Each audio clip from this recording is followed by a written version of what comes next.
are we becoming the NBA and the NHL? I feel like it takes some of the beauty away from my 162 game season a little bit. I wonder your thoughts. I like the 10 gamer.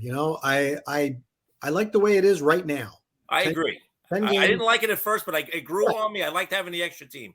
I thought it was a pretty good one game do or die. Yeah. Get the Reds in there. You get the Pirates with a chance. Everybody's got a chance to be that fifth seed. And I hate the people that say it's not a real playoff game. No, it certainly is. It's the only game in town, right? It's the only game on TV that night. And I guarantee there's 10 other teams sitting at home saying, boy, I wish we were playing tonight because their season was over. It might only last one extra day for one of these teams, but whatever it is, it's a real playoff game. I like it. I didn't think I would, like you. I do like it. I don't think I'd like the watered down version, whatever. Talk to me in 10 years after I've seen it play out and we see a bunch of great playoff games. Maybe I'll change my mind, but I don't like, I don't like the idea of watching these teams, and we see it a few times, watching teams struggle to stay around 500 or above 500.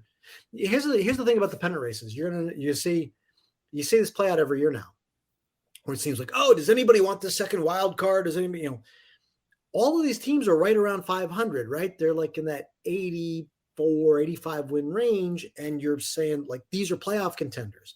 Well, by definition, they're basically going to win one, lose one, right? Because they're right around 500. So you get through September and you're like, does anybody want this? Well, they've been 500 all year. How are they going to be any different now? Why should they be any different now? You're looking for somebody to get hot, but if you're talking about why an 84 win team or team that's on pace for 84 wins can't run away with that wild card spot, well, because they're only on pace for 84 wins. That's who they are. It's the old Denny Green. We are who they thought they were, right? That kind of thing.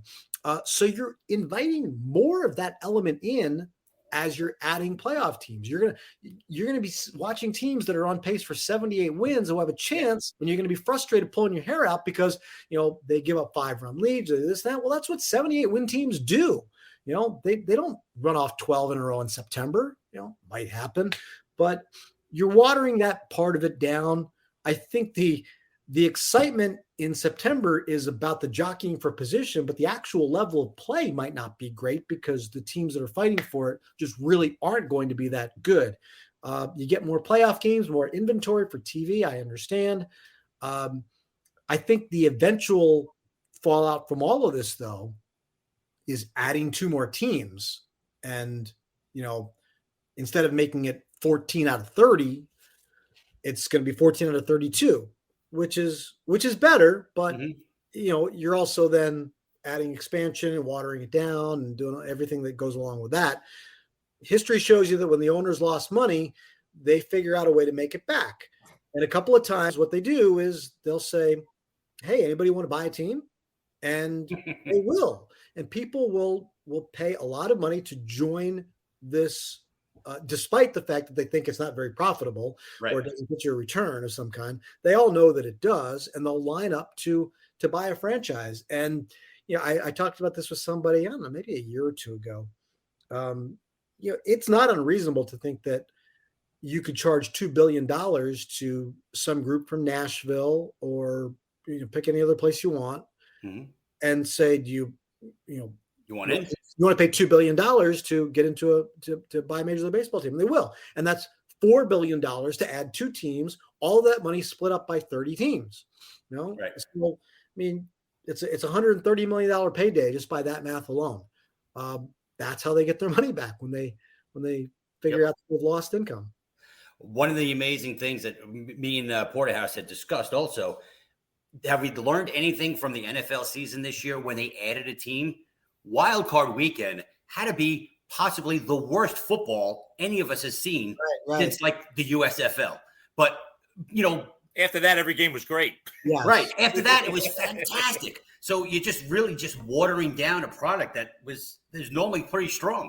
I think it's a little bit of an anomaly because I don't think it's possible if you played all those wild card weekend games again, that they would all end up as disastrous as they did. Or if you did the same format next year, you couldn't possibly come up with, 2 days, 3 days worth of games that are just that bad. I don't think it could happen that way.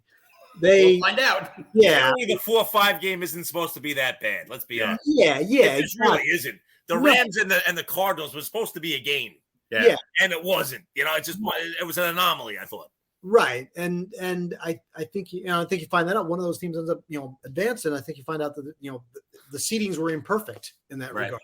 So I feel like it's hard to base anything off of future formats off of one bad example.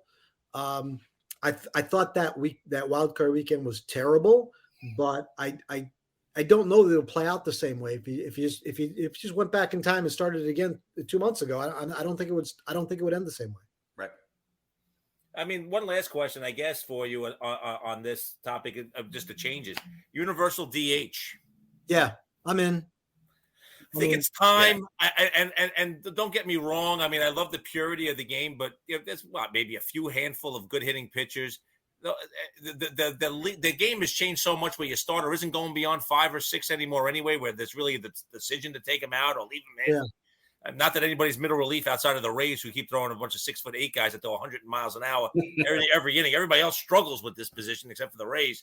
But it's just now it's time to get the offense going back into the game a little extra offense, especially on the National League side. I mean, pitchers don't hit ever. I mean, they don't hit in high school. Like after high school is the last place they hit, right? Yeah. They don't hit in college. They don't hit in the minor leagues. You're lucky enough to get promoted to the big leagues, and you haven't picked up a bat in how many years? And they say, all right, now go face the best pitchers in the world and go try to hit. To me, it's kind of like, hey, go hit a bucket of balls and then go play in the Masters. Go. That's really because the analogy was, listen, they take batting practice. Well, why? They don't practice because they're not very good at it, and that's not where your investment is. Your investment is in them as it evolves. I understand they used to be all-around athletes, and they had always had things to do, and it was part of your game.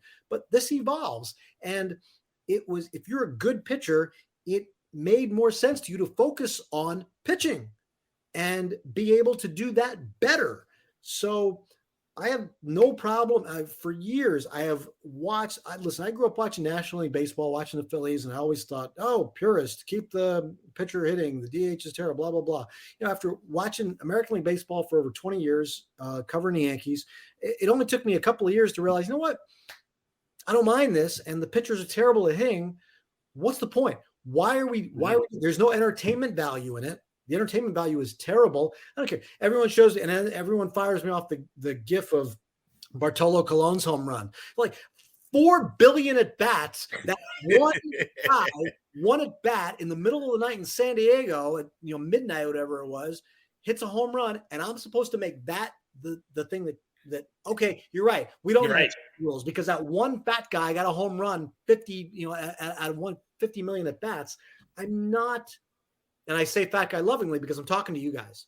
Thank you very much. Thank you. We're big boned, by the way. I would never say that about Bartolo. A little while, I think he outweighs us, but it's going to be close, though. Yeah. I'm done with the entertainment value of watching a pitcher hit. I'm done with the entertainment value people think is strategy. Oh, he has to think about whether or not to take the pitcher. Who cares? Go up there and swing the bat and do something. Back in the day when pitchers pitched a little bit more and they tried to go complete games, I would entertain it more. Mm-hmm. But you can't now. I mean, if your pitcher goes 7, it's like he's really pushing the envelope. He's 105. My goodness.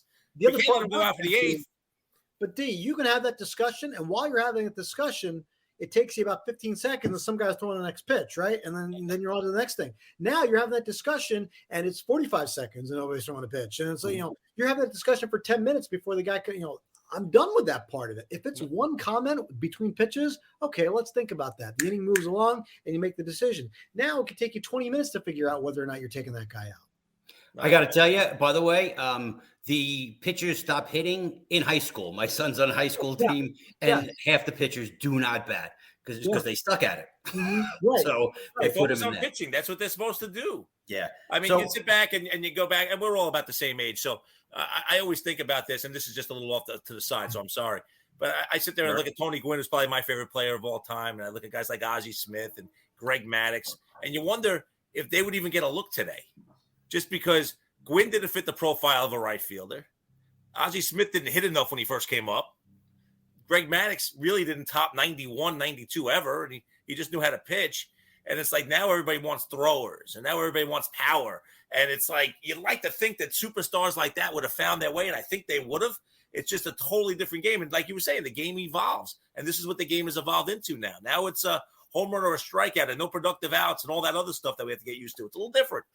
I think there are some guys, you're right in that when you break down some of those players, you're like, oh, they wouldn't get a look. But, Greg Maddux could probably throw 93 miles an hour to a pin. No doubt. And that is getting guys Best out. pitcher I've ever seen in that respect. So you're gonna watch this guy mow down hitters and say, I think you're not going to watch this guy, throw two hitter after two hitter in high school or whatever and say, yeah, you know what? I don't think I need him. The results are going to make you take a look. And certain other play. Yeah, I'm sure there are some guys who'd fall through the cracks because you're looking for certain parts of tools, but as they play the game, you're going to find that, you're going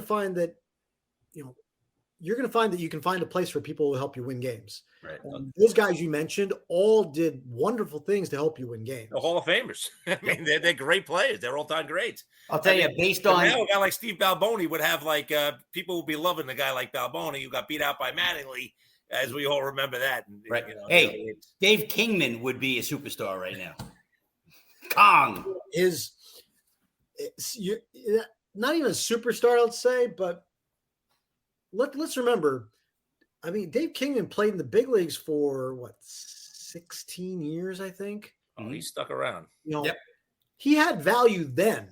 Right. So, we kind of use him as this, awful example, but clearly they weren't keeping him around for his good looks. Right.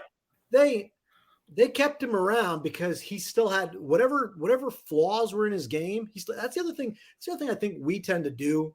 I think a lot of people tend to do is there are some amazing athletes playing the game today, and they do some amazing things. And all we do is pick apart different things. We're always looking we're trying to fit everything in this package of the perfect player. If we see a guy who can do these three things really well, we'll say, yeah, but he's terrible at this. Why can't he do this? Why are we complaining so much? People, you know why kids hate baseball? Because the adults complain about it so much. If we just said, wow, this is awesome, sit and watch it with me, and then talk about how awesome it was, maybe it'd be great. Do you want to invest your time if you're sitting with somebody and all they do is complain about what they're watching? Do you want to invest your time in it some more? No, there must be a reason this is terrible. I'm going to do something. Why would I want to sit and watch something that's making you this miserable? I'm going to go do something else. Why don't we celebrate what's actually happening? Because there are some really fabulous things happening. And I agree that there are things we need to fix about how the game looks and things like that. But can we stop complaining about it so much that we turn everybody off to it? Right. I think the thing about Kong, what I meant is back then you struck out 200 times and you were like, oh my God, everybody was like, he's got the power, but that's all he's good for.